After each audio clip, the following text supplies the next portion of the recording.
You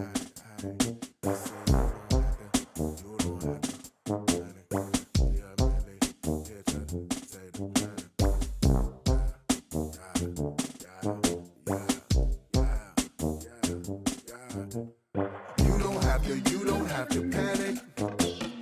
We are merely here to save the planet. We won't be complacent in this damage. This is vital. You don't have to panic. We are merely here to save the planet. We won't be complacent in this damage. This is vital information. Take advantage. I'm Terrell Jackson, the pastor of the Macedonia Baptist Church of Bel Air Cove, just outside of Ville Platte, Louisiana. We may be just a little difficult to find, but when you get here, you'll realize you're right at home. The mission of our church is the same mission Jesus gave over 2,000 years ago, and that's to reach the lost for his kingdom. We hope you're encouraged by today's gospel presentation because it's tailor-made for you.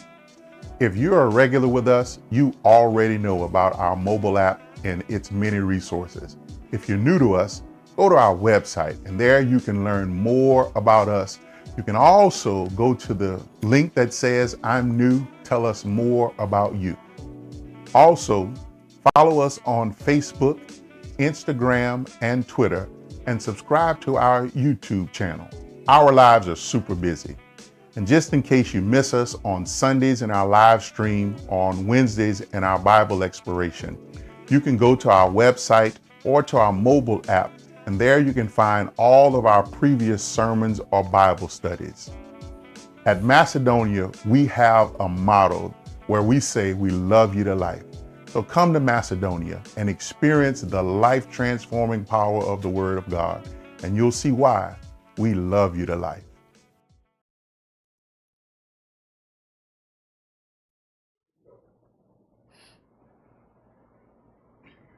Good evening, good evening, good evening. Thank you for joining us once again at the Macedonia Baptist Church back in beautiful Bel Air Cove.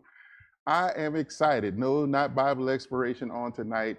It's been a while since we've had one of these heart-to-heart, toe-to-toe type segments, and this is going to kind of be a mash on tonight because it's going to be like me standing on my toes talking to these lovely hearts that are right here on tonight. Sister Heather Smith, from the Ninth Baptist Church, and Sister Rosalind Anderson from Ninth as well. These are, they are the keep me on my toes kind of people when we're in our associational meetings, and they seem to like having me over there at the Ninth Church with their youth and young folks. I don't know why, but anyway. Have a young spirit.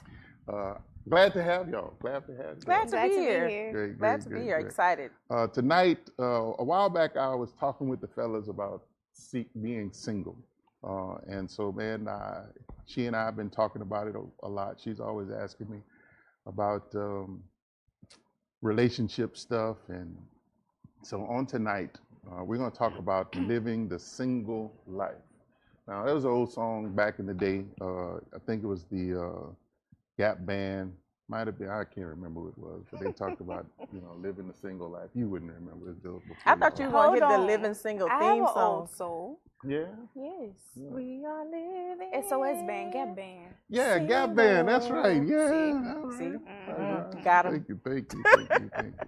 I thought about Beyonce's, Single Ladies. Oh, the single ladies. Yeah, that kind of thing. Yep. That kind of thing. But man, so y'all two single, right? Mm-hmm. So what's it like being single? And I'm asking the question because, man, one day, Sister Betsy, she and I, might call it quits. I doubt it. Highly. But I mean, you never know. I just want to know what it's like to get back in the game. What is that? What that's like? I mean, it's going to be an interesting conversation because you have single at 26 and you got single at 36. So that lens is a little bit different, but I would have to say for somebody in my age range, you're kind of like already established. You have your career. You've seen some things. You've learned some things. You've messed up some things. But adding the element of wanting to be in alignment with God adds another layer of complexity to the whole situation. And I just think, you know, the streets are dirty. That's the word I'm going to use. The streets are dirty. It's a lot of sifting that you have to do to find a quality partner. It's a mixture of things. I think that sometimes it can be a very great and freeing feeling, and then other times it can feel very lonely and very empty. I'm at an age where either all of my friends are single or all of my friends are pursuing these relationships. So it's like you don't want to compare yourself. However, you're seeing all of these people your age and they're married or engaged or having kids or something like that. So it's kind of like, okay, why am I not in that? Right. Whether you try to like avoid it, it's like that question kind of pops up. Like even like for myself, if, for example, I went to the doctor and she was like, are you planning on having kids and stuff like that? And it's like, I wasn't even thinking about that today. So like you got to go down that path. Or the positive aspect I would say for me is it's been a time for me to fully explore myself.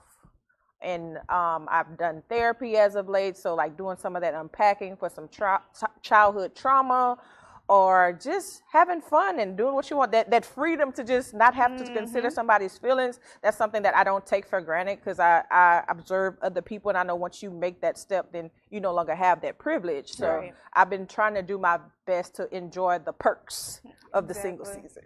Yeah. As soon as I get that little pinch of what am I doing with my life or whatever, I realize I'm free to do whatever I want.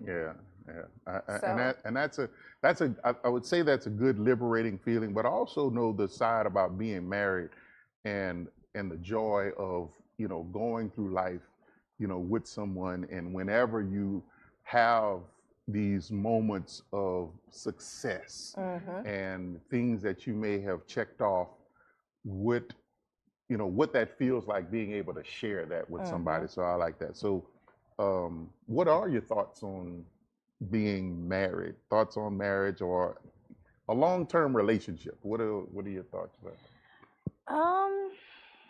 It has changed over the years. I think years ago I thought of it as like a goal, something that I made a goal. Now I don't want to say it's not a goal, but it isn't one of my main goals right now. Right. I think I want to work more on myself, school and career, whatever that will lead me. And when the marriage comes, it will come. But it's not like a main priority right now. No. Yeah. What about you? I've never been the girl that was like, oh, I got to check off these boxes and this has to happen and I have to be a mom and a wife, just because of the circumstances that I had to endure. But through that process, I think I was telling my friend on the way here, I said, I think we've been blessed to see behind the curtain. Like people who enter into that earlier, it's this fairy tale, it's all the glitter and the glam. But after you've been around for a while, you start to see where the reality of it, that it's hard, that it takes work, that everybody isn't as happy as they portray to be. And you kind of like, for myself, it's been like, well, Lord, I need your guidance on this. Yeah. Because I don't want to step into something that's going to add or take away from the assignment that you've given me without your guidance. So I think it's a beautiful thing. And like you said, I don't think I missed that having someone until my grandmother passed. Because when I had the big moments, I could call her. But like since she's passed, it's like who do I share? Who do I share that moment with? I go home and I got the dogs, but Prime and Meg's not trying to hear what I'm talking about. So like, those little moments happen. Yeah. I'm not going to sit up here and say that they don't, but I do believe that it's beautiful, and I do see it as a tool that God uses to shape us and make an impact on the kingdom. And that's something that I look forward to my marriage being able to do. I don't want to just be married for the sake of being married. So when you talk about getting married, what are your expectations for a partner if you have any expectations? What I've learned is to not lean on my understanding. Because what you thought you want It's not what you is gonna not get. what you need sometimes. So I would say loosely but important expectations of being on the same page in terms of religion, in terms of finances. But I'm also looking for someone who is teachable, someone we can laugh with. You can laugh with somebody that is open to, you know, the growth that comes with life. I don't want anyone who's kind of like stuck on this is my way, this is the way it has to be. Like being open to blossoming into whoever God needs us to be in this life. And in terms we can support each other, whether, you know, whatever your purpose looks like, whatever my purpose looks like, whatever purpose looks like for us together. And along the way we enjoy that process as well, you know, with the balance that we talked about. Yeah, it has to. It really has to be a balance. So I think it's the same for me. Just adding on to it, I think now I look for more of a emotional communicator. So someone who is not afraid of those hard conversations whenever it's time to have them, or like just willing to actually sit down and say, hey, I didn't like the way you did that, and this is how we can go from here. Or even just being able to admit that a hard conversation needs to be had. yes, I think for me, it's always been communication, because I've always shied away from it, and now that I'm not, I see how valuable it is. So for me, I look for communication in all things. yeah, Right. yeah. I think that's a real key thing. So looking for that communication part is, and being able to be a good communicator, I think it's really truly important. So are there any deal breakers? What would be, say, a deal breaker? Like somebody's like, you know, I can't do it. Be honest, Rise. Let them know. Yeah, I want to know. For me, a deal breaker would probably be like a difference in values, as far as it can go as simple as the amount of kids you want to as big as your religious standpoint. A difference in views is definitely something that I will go toe to toe for. What else? I'll circle back. Okay. Okay, well, the question is, Like, what's the deal? What are the deal breaker? breakers? What are your deal breakers in the relationship?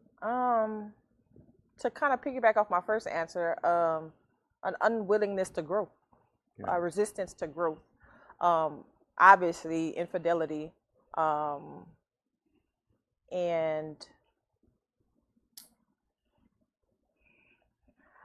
I don't know how strong of a deal breaker it is, but it would be being financially illiterate and not wanting to fix it.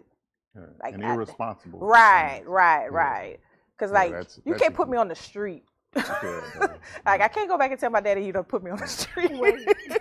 That's not gonna work. But in terms of everything else, I think if you have that strong religious foundation, if you have some of that communication, things could be, worked out for the most part if you want them to. And of course, I know when you talk about that communication part, men, it's not that we're not communicators in relationships. It's just that we're trying to figure something out, and we're trying to work through it. And sometimes, you want to talk about it now, and I'm trying to wait. Listen, but let me get my thoughts together. Right. Let me formulate a process for how we're going to handle it, and then, let's talk about it. Right. Because sometimes I could see myself where Betsy will say something, and I'll go off, and then it'll be a couple of days, and I'll come back, and I'm like, hey, and I provide the solution, and she's like, what? Or what might be a solution for me in the conversation. It's like, well, where did that come from? But it's after I process it. I think, not to take us off track, but you sparked something in my mind. I think that for our community, the Black community, I think that we missed some of that development time for us to learn about the other side.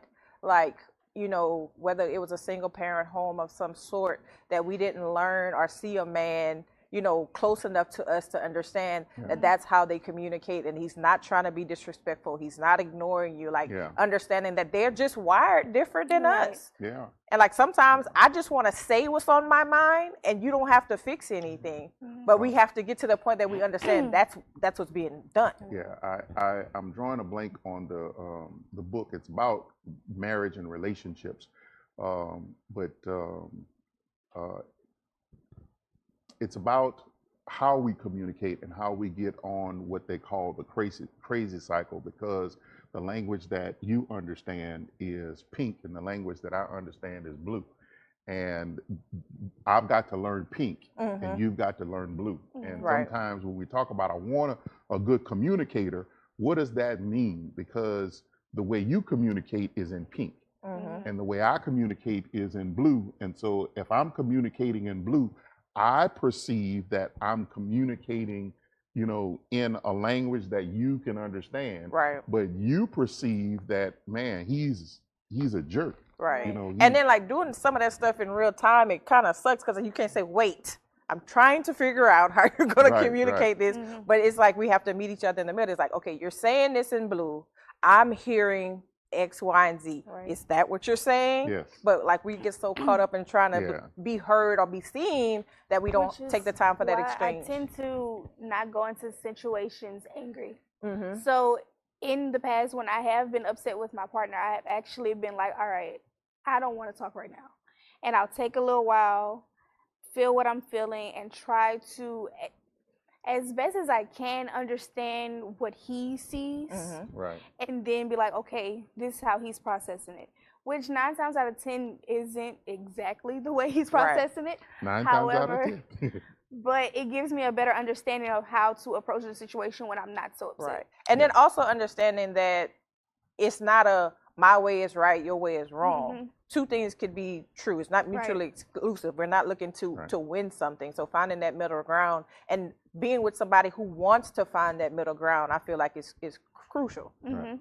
So my next question was, and I guess along those lines, if you were in a healthy relationship, we talked about, what would be a deal breaker, but, if you're in a healthy relationship, what would that look like? Is the communication piece just that, or are there other things that? I think there are other things, because we can communicate well all day, but there are certain human needs that everybody needs that need to be met. Like whether that's if you need words of affirmation, or you want it to be supported in a certain way, whether that's, I just want you in the same room as me. But I think a healthy relationship is a space where we can request those things and like look to serve each other in that way, even if it's not important to me. Whether he wants me, like, babe, I really want you to sit here and watch football with me. I'm gonna sit here and watch football with you, but I actually watch the game. But some women don't watch football.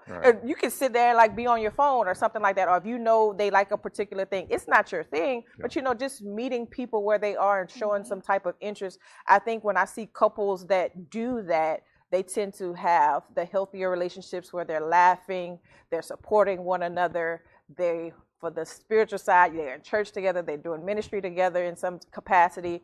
I think that builds that fortitude for a healthy relationship. Same thing. And going back to the communication part, I think it's how you deliver that communication to. So, I mean, there's a time and a place for everything. And if you can understand that, okay, she doesn't need to be used with this tone right now, or she needs to just be gentle right now or something like that, that's, I think that's healthy. And just knowing without me having to say something. See, that's sometimes an unrealistic expectation. Really? Right. Yeah. Because I feel like you can't, I've learned this over the years. It's 36 talking. I feel like you can't like look at him and be like, you should know. But if you've never took the time to vocalize or explain, how's he supposed to know? So and when I'm do this, I talk about this a lot when I'm doing premarital counseling, because you have 4 people that come to a marriage. When I say 4 people, meaning like you, and it's almost 6 people that come to the marriage. You have you who come, and then you have parents, And whether you come from a single parent home or a two-parent home, you still come with the Input, mindset right. from those people. Mhm. And so now that's what shaped her.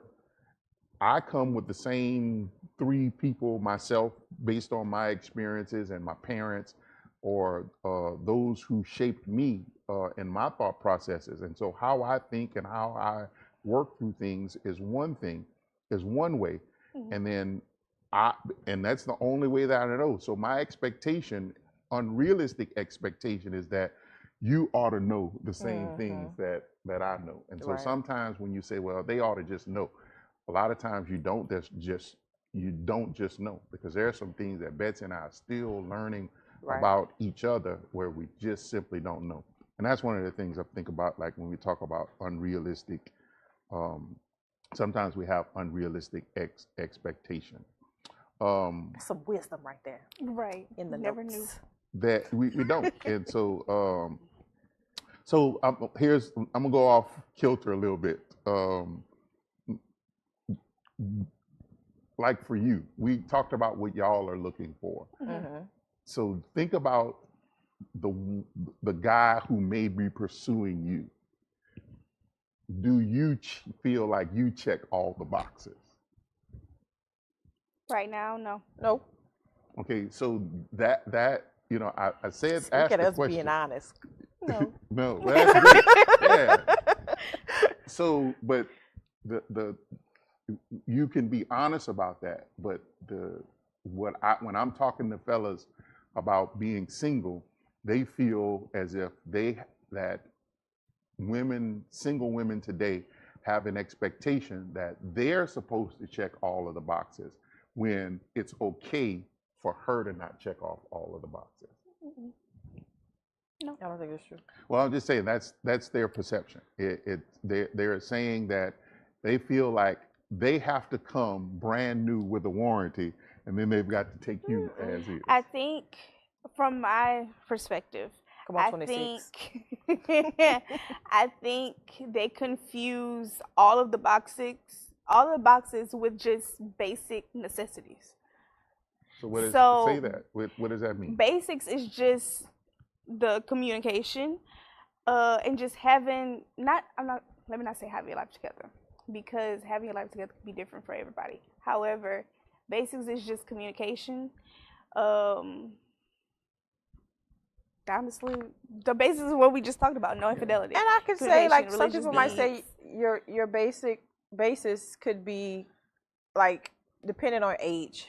Where are you in life in terms mentally in your spiritual walk? Like, are you committed to Right. walking with God? Are you committed to, being a good steward of your finances? Or like, how are you with your community and your family? Things like that. Or do you know you got some childhood trauma that you need to go work on? Right. Are you taking care of it? Like, are you actively trying to become a better you? Right. And does it fit with where I am in my walk?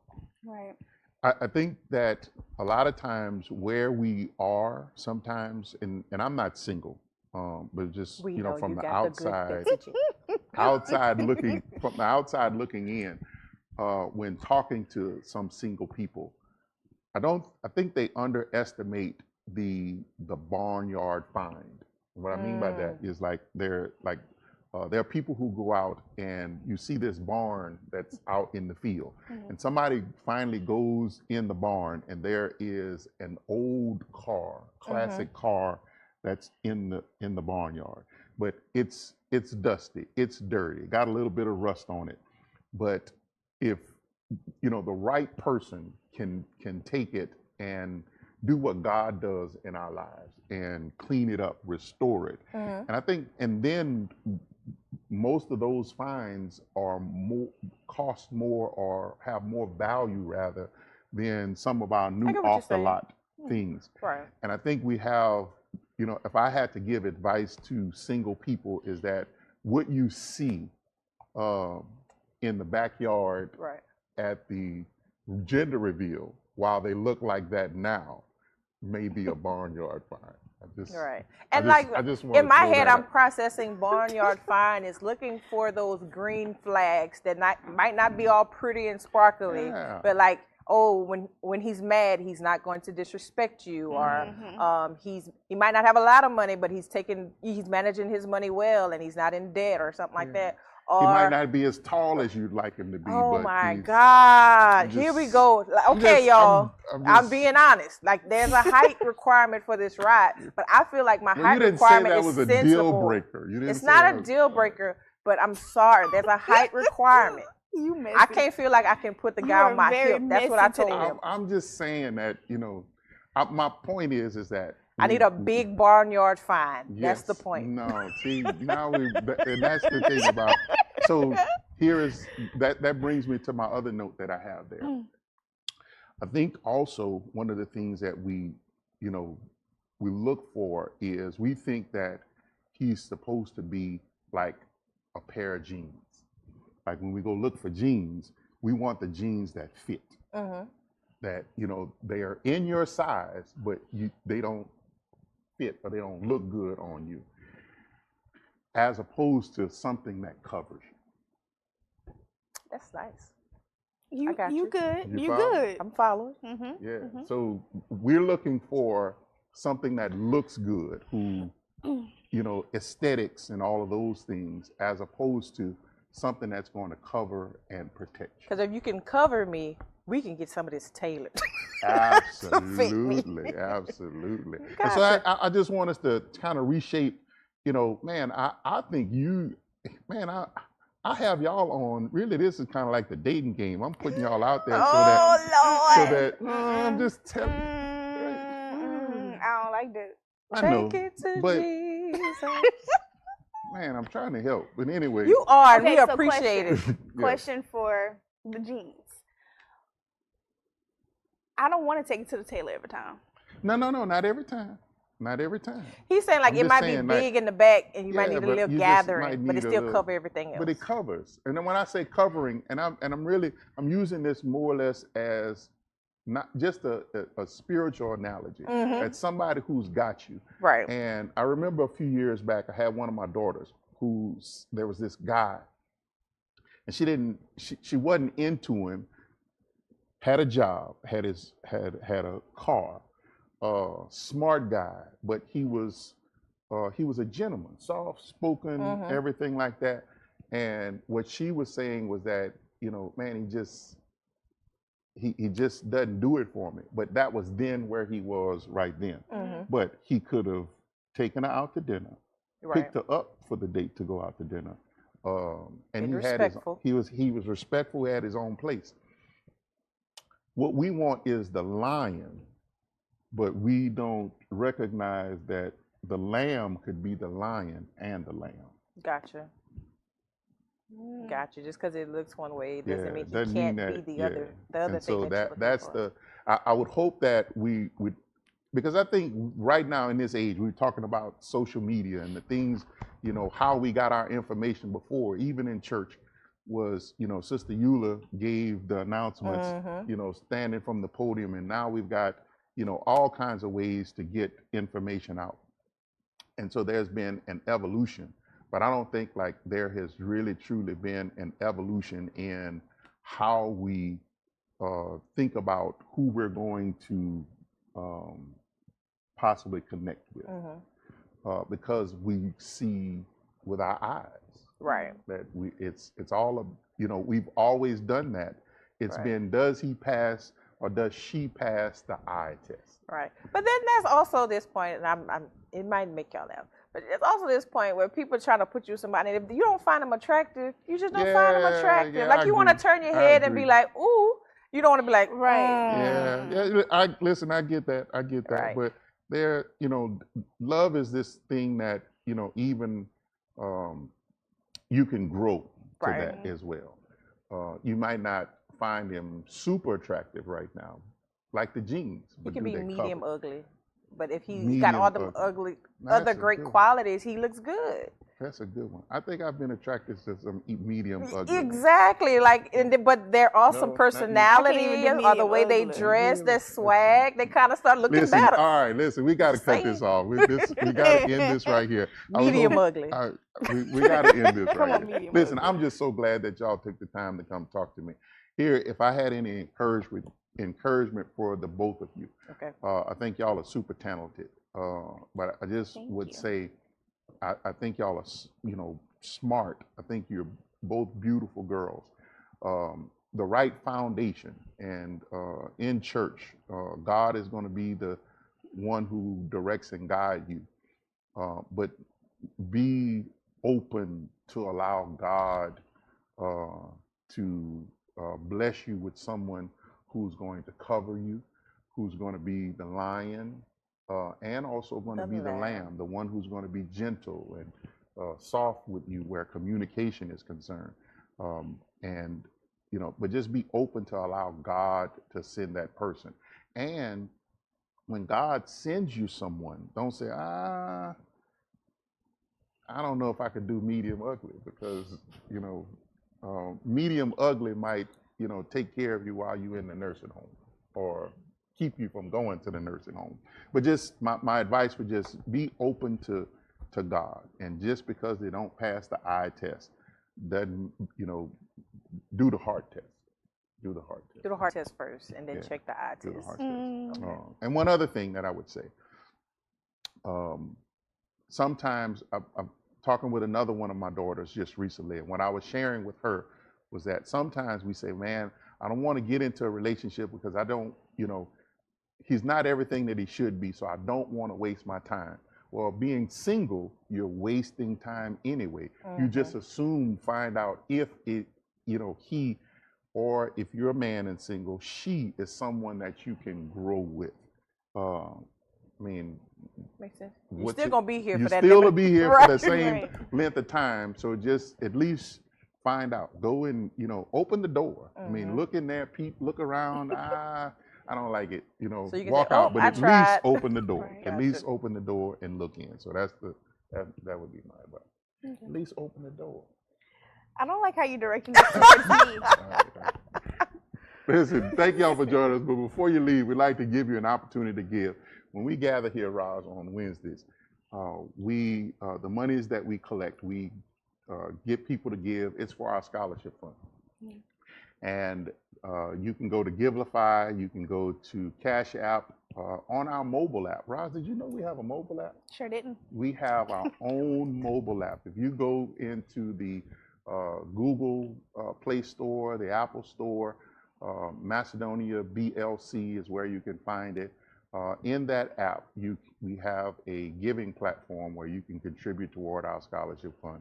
And so we ask that if you're watching, listening, that you would do that. But before you leave, I want to pray for those gifts. Father, we thank you for today. We thank you for this opportunity to fellowship and have this conversation. We hope that it's been fruitful and productive.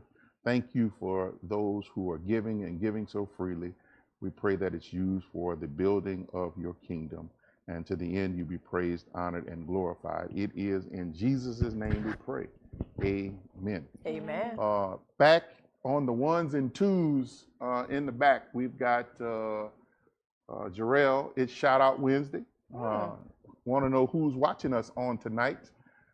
Who do we have in the virtual building? Yes, we have started with Mr. Pat Leday. He is in the building, digitally with us. Sister Goodley, Sister Poulard, Nell Poulard, and Nicole Poulard. Sister Bellard is also with us, Miss Sylvan, and Sister Aurelia Jones is with us on this Wednesday. All right. I'm so glad that you two have joined us. Sister Betsy is on assignment for her other job on tonight, and hopefully we'll be back together, back in the saddle. I don't know if we'll be back next week. I think we've got state convention or one of those things going on next week that we'll be off and away, and I'm sure I'll see you over I'll be there. around. But for the rest of you, join us on Sunday and even on tonight. We thank you for joining us. And as always, we love you to life.